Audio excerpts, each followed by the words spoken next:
Welcome back, Syndicate members. It is I, Joshua Mammoth, back once again for another independent comic book review. And as many of you know, I've been out of commission for a bit, but we've gotten all that taken care of, and your boy's fighting that middleweight once again. So tonight, though, it's a special occasion because there's a couple things. First off, I've had a lot of time to sit around and do absolutely nothing. So I wanted to show you some of the comics that I've been reading over the past couple months and that you need to have in your comment box. First off, this was one from Brian Wolf here. Trevor, why don't you put an overlay for me? It's called Gravesitter. Essentially, this chick that takes care of a graveyard at night. And there's Gravesitter 1 and 2. 3's coming out soon, but you need to definitely pick up 1 and 2 and get caught up. I definitely recommend Gravesitter. The second one is from the Swerveverse. It's called Hardcore. And this is an amazing book. It's got fighters in it. It's got a fighting league in it.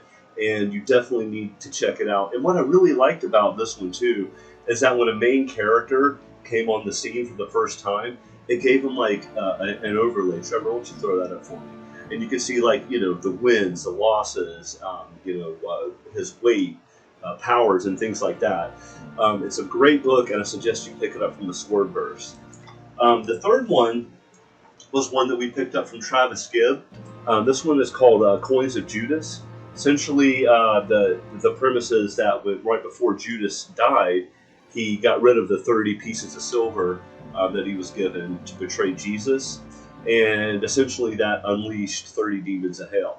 And the first issue gets you caught up, lets you know the world. We meet our heroes, and it's pretty amazing. The last one here is one that you guys I've already talked about. It's Exodus Z. Now, Exodus Z number 2 is going to be coming out really soon, so you definitely need to pick up the number 1 and get caught up because this book is absolutely amazing. And it's basically what if zombies invaded heaven? So we got all this, like some spiritual stuff here. Anyway, tonight though, well, actually, I guess you already see it right here. It's a video which it's called It Remained. It's Luis Diaz's newest book. And I saw that Blackbird Comics had put this one out on the shelf. This was actually a while ago. And I had to go ahead and pick up 2 copies. One for myself and, of course, one for Paulo. And I got to tell you, my initial reaction to this book, it was absolutely magnificent. I think this is some of Luis Diaz's best work. And I see in here that there was an actual contribution by a gentleman by the name of Trey Walker, and he developed the story with Luis Diaz. So I definitely like to talk to him and see how he came up with this and is working with Luis and everything. So just throwing that out there. Anyway, it's time to get into it. So Trevor, without further ado, why don't you put that cover up for me? And let's get into this biscuit. So, of course, we all know this is a nebulous comic. It's Luis Diaz, Video Witch. And it starts off a little bit different from what we're used to. Now, granted, it usually does start off with an overview of her video store, which is usually like a strip mall type area. But this one's a little different because it's an actual building and what appears to be in some type of wooded area with really nothing around. And Video Witch, of course, is doing her own self-promotion out front with a spinner and a werewolf costume. Now, when she enters back into the building to give us kind of the rundown of what's going on, she's talking to the costume that she's wearing, which seems a little bit odd. We'll get into that later. But she gives the overview that this is her new building, that she's finally been able to accomplish building a video store in the middle of the woods. Now, there has been a few times I've been in the middle of the woods, and a VHS store would have really come in handy. So I think she's got a good plan there. In any case, we get right into the actual meat of the book, which is called It Remains. And, of course, Video Witch gives us a little bit of a setup, and without further ado, she presses that play button. Now, there's a couple of things that I want to say about this. First off, this particular horror story is really good. It's really good. And I found myself actually like reading this book several times because there's a lot of really pretty disgustingly amazing art in here that Lewis delivers. And also, there's a lot of extra stuff in here too. So I definitely recommend, pawing through this with a fine-tooth comb. So essentially, this group of people, they're out in the woods and they're looking down at what appears to be a downed tree, and a pretty massive tree at that. And when the tree fell down, it looks like there was some type of cavern underneath it. And, just like any stupid white person would do, they go into this cave. Now, they go into this cave not knowing anything, and they really only take with them a rope and a lantern. I feel like I need to be more equipped than that, but hey, like I said. So they go down into this cavern, and then they tie their one rope up, and then they all steadily come down. One of them makes the remark that they're not really too sure about this rope, and I kind of agree with that. They literally have no other way. First off, one of them should have stayed up there, but I digress. In any case, when they get down there, they discover there are actual cave paintings, what appear to be very old cave paintings. And the one named Sam, she finds this very interesting, and so she starts, looking this over, while the others just kind of, glance around the cave. And that's when Dylan finds what appears to be like some type of arrowhead, although he can't really identify the metal, I guess. And of course they find this fascinating, and then that's when they end up splitting up into two different groups to go kind of looking around. First, we have Sam and Amanda who stay behind to kind of look over the cave paintings, and then we have Dylan's team, and I believe his name was Matt, and there was another chick in there. In any case, they go further in. Oh, Penny. They go further in and start looking around. And, this is where things get a little creepy. They end up discovering a tomb full of skeletons. And I mean full. There's quite a few in here. And they see that this massive graveyard full of skeletons, and there's these little worm things around there. And they continue looking into this. Now, Matt actually looks at this worm, and it enters his body through his fingertip. And, he cries out in pain, which the other two don't really seem to be, overly interested in. In any case, Matt, right away, he starts hallucinating. And so he looks at his friends, and they kind of look like wormed up zombie type things. And he says, "Oh, I'm not feeling well. Let me get out of here." They don't really say much to him. They just kind of let him go, and they go do their own thing. And, Matt continues to go back up front. Now, Sam and Amanda, they go ahead and they're continuing to study the wall out front. And that's when Matt comes back up front, and they kind of look at him. He's acting a little weird or whatever. He climbs up the rope, and he cuts it, and then falls down rather uncomfortably. That's when it cuts back to Penny and Dylan. Now, this is where it gets really, really interesting. Penny stumbles on what seems to be, I'm just going to say maybe like an ancient astronaut of some type, and he's all wormed up. Now, not just wormed up, but there's appears to be like some type of giant worm in his mouth. Maybe actually for his mouth, I should say. And he ends up grabbing Penny, which I don't even know if it's him or maybe it's the worms controlling this now deceased corpse.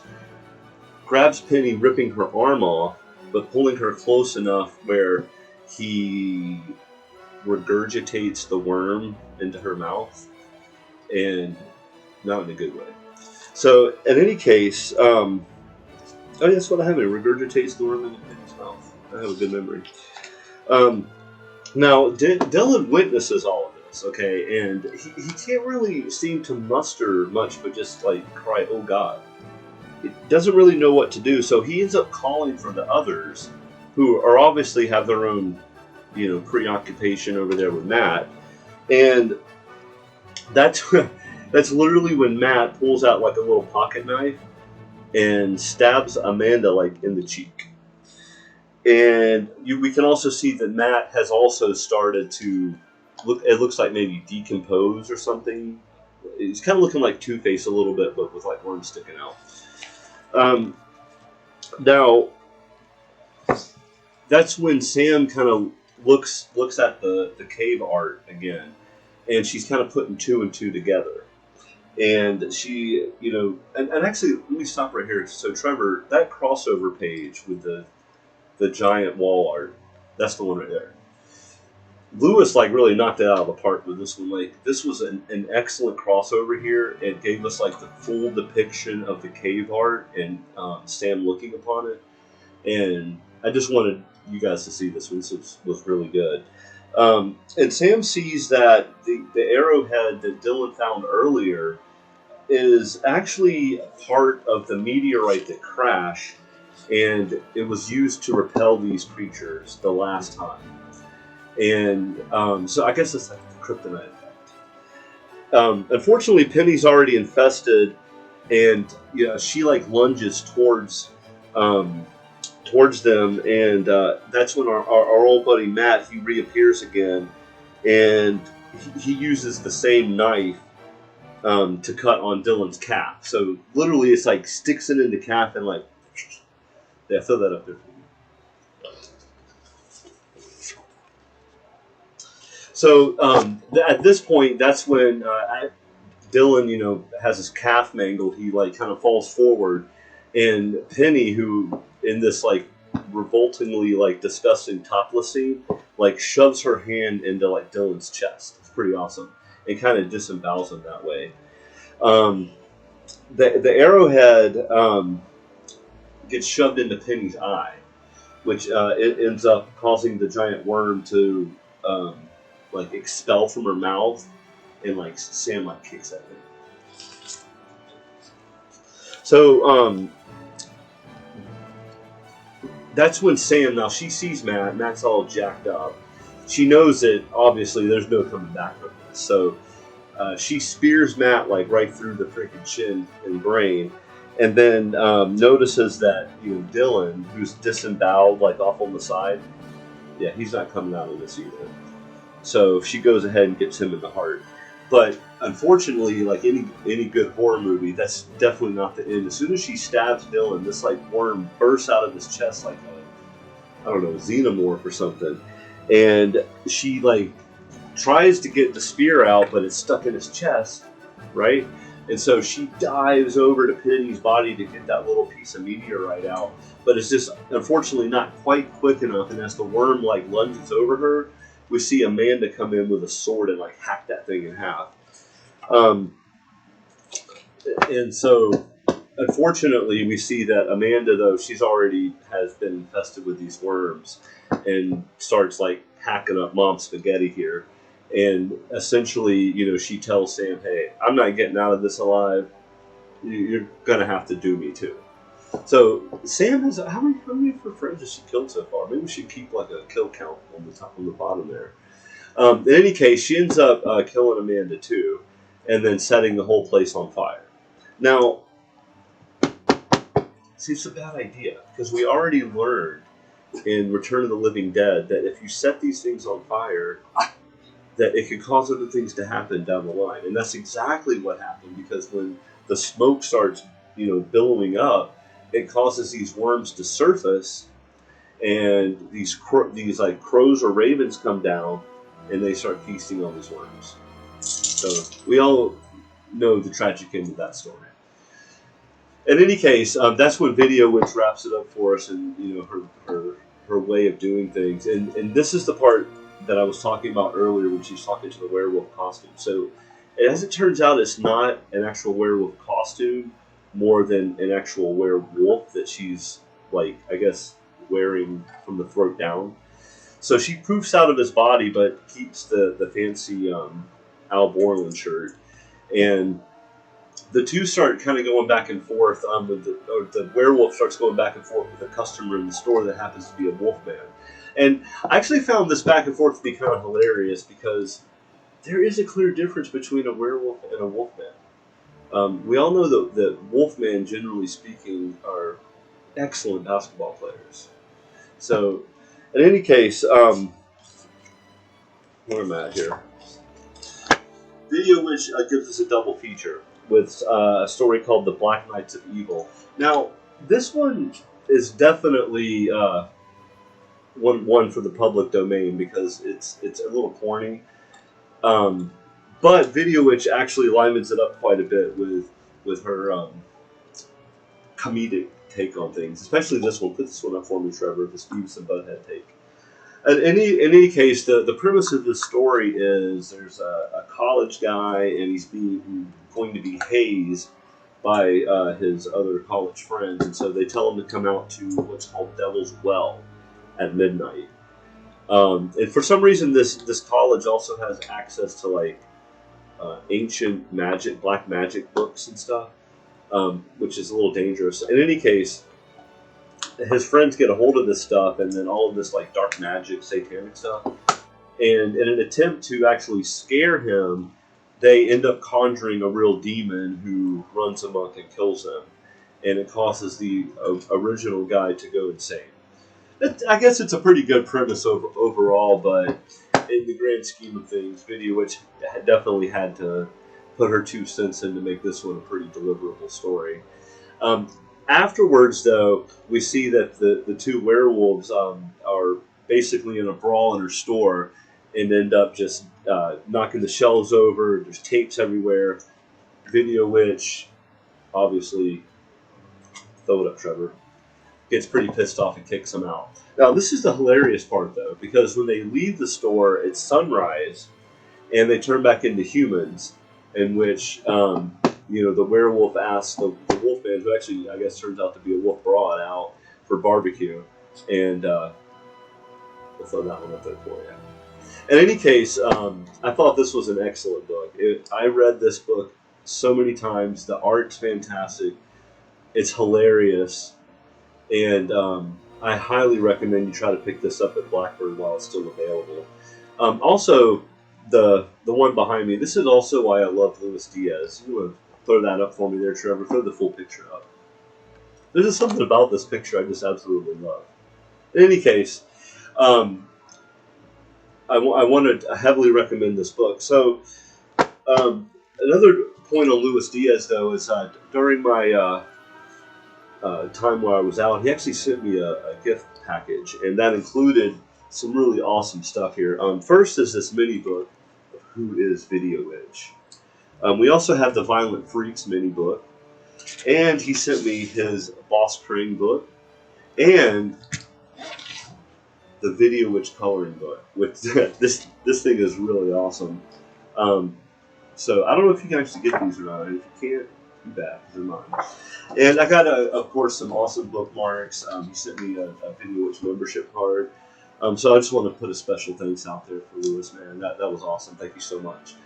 And that's all I got for you tonight, Syndicate members. I hope you enjoyed my triumphant return.